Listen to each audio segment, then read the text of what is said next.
For years, there has been conflict and a power struggle over Nagorno-Karabakh.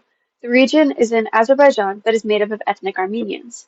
This has raised tension between Azerbaijan and Armenia.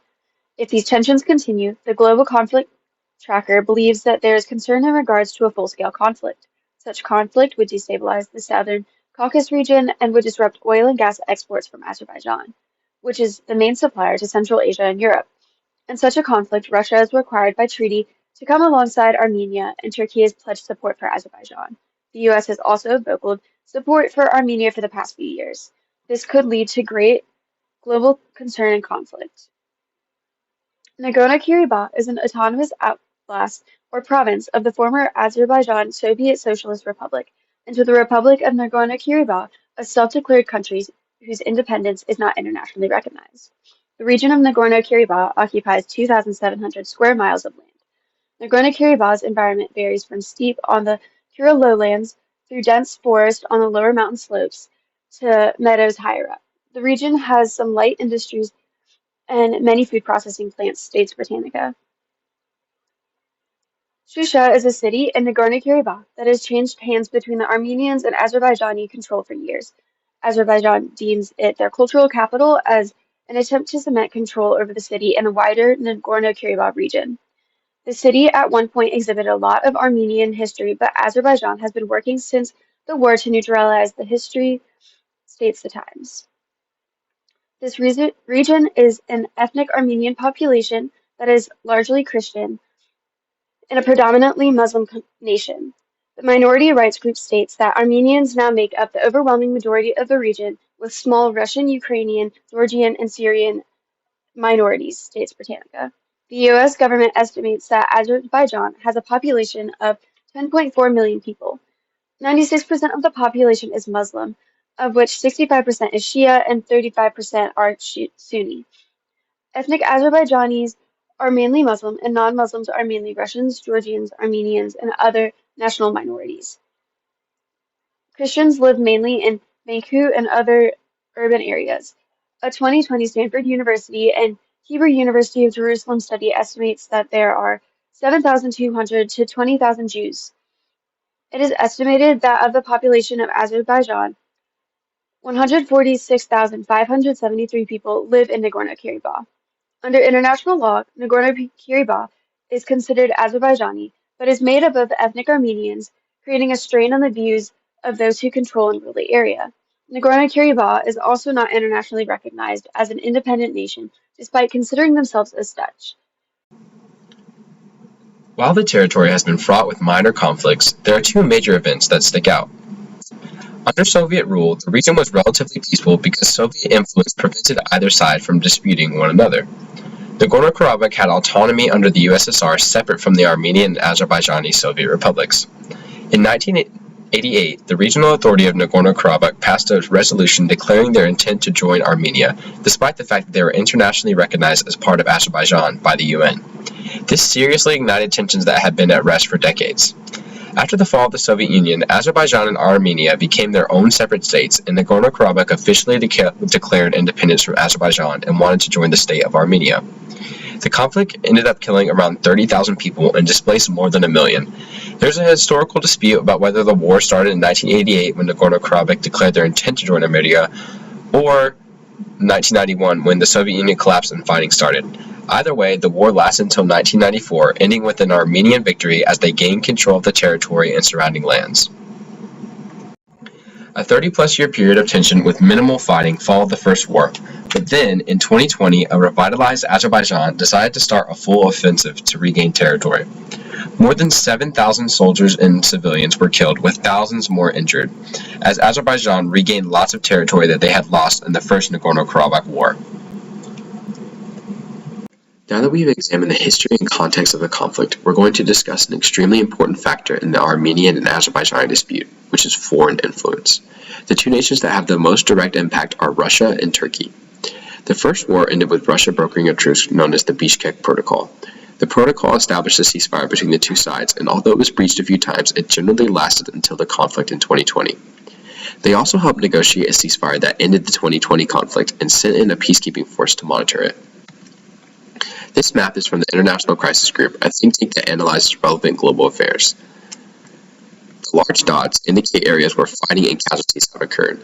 The important area to note is the large maroon area to the northwest.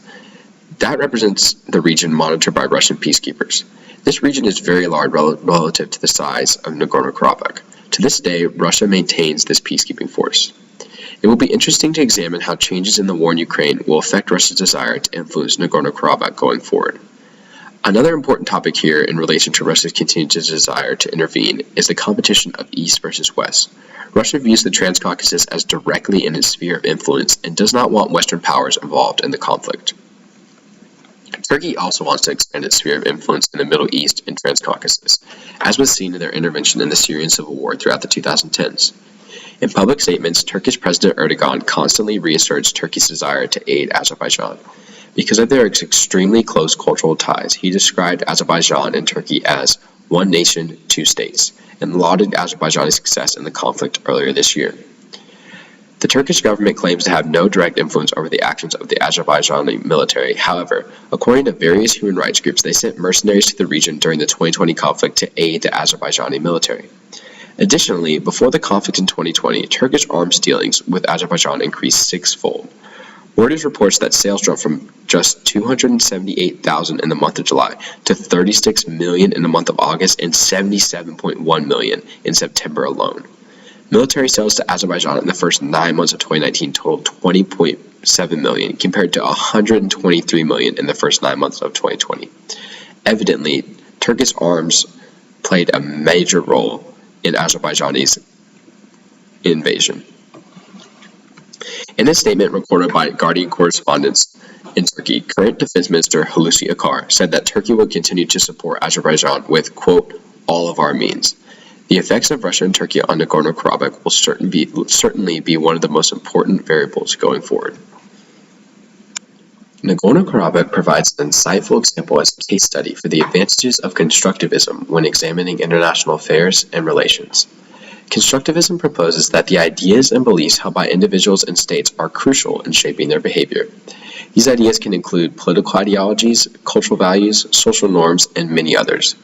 For example, the concept of human rights or democracy may influence how states interact with each other on the global stage.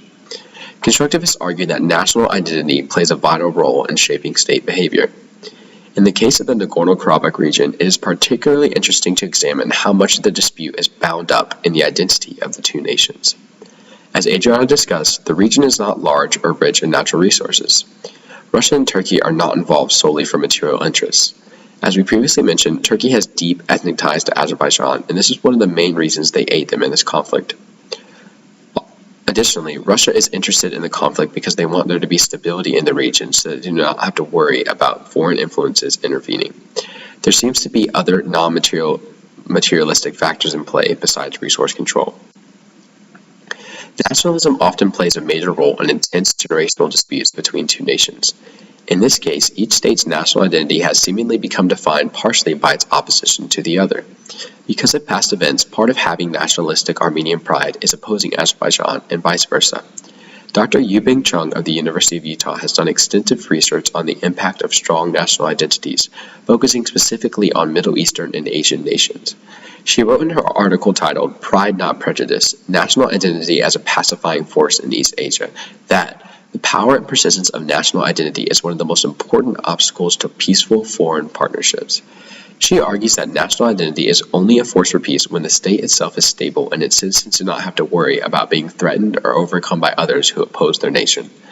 Obviously, the case of Armenia and Azerbaijan fits perfectly into the opposite side of her argument where, when threatened, national identity often becomes a negative force that creates conflict.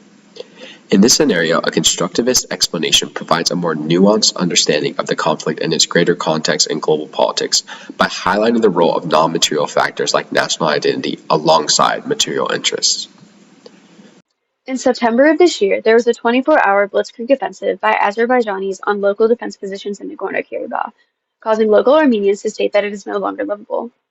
In late September, in just about a week, almost all of the estimated 120,000 ethnic Armenians in Nagorno-Karabakh have fled west to Armenia. This exodus follows clashes with the Armenian army that have reportedly killed upwards of 400 people, including some civilians. The renewed conflict demonstrates the failure of years of diplomatic efforts to prevent the persecution of ethnic Armenians, and remaining options to address the situation with the tools of international law are limited, states the Council of Foreign Relations. The United Nations defines ethnic cleansing as a purposeful policy demonstrated by one ethnic or religious group to remove by violence and terror-inspired means the civilian population of another ethnic or religious group for certain geographic areas. The use of starvation tactics against the ethnic Armenians during the month-long closure of the so-called Lachen corridor between Nagorno-Karabakh and Armenia, combined with Azerbaijani army intimidation, results in an exodus of Armenians that has triggered the charge of ethnic cleansing.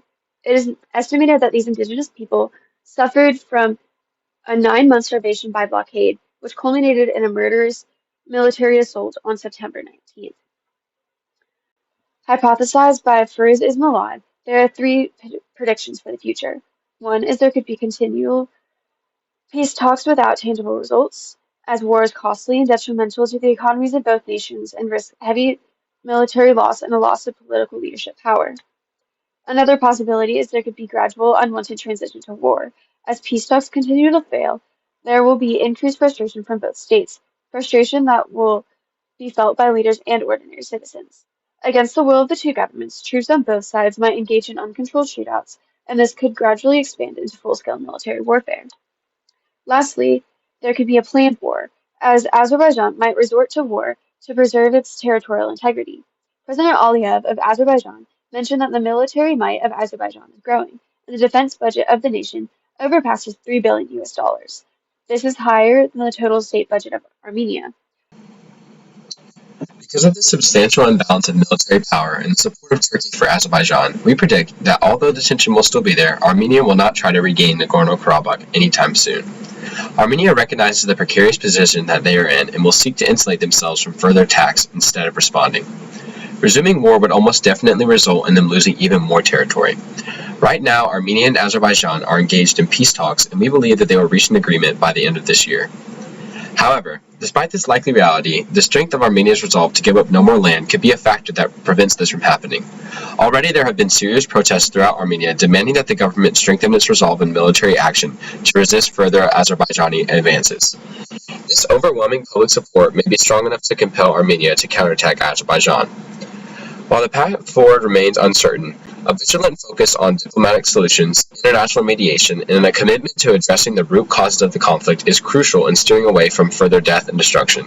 Hopefully, over time, the hatred and intense ethnic divides of these two states will fade and there will be peace in the Transcaucasus.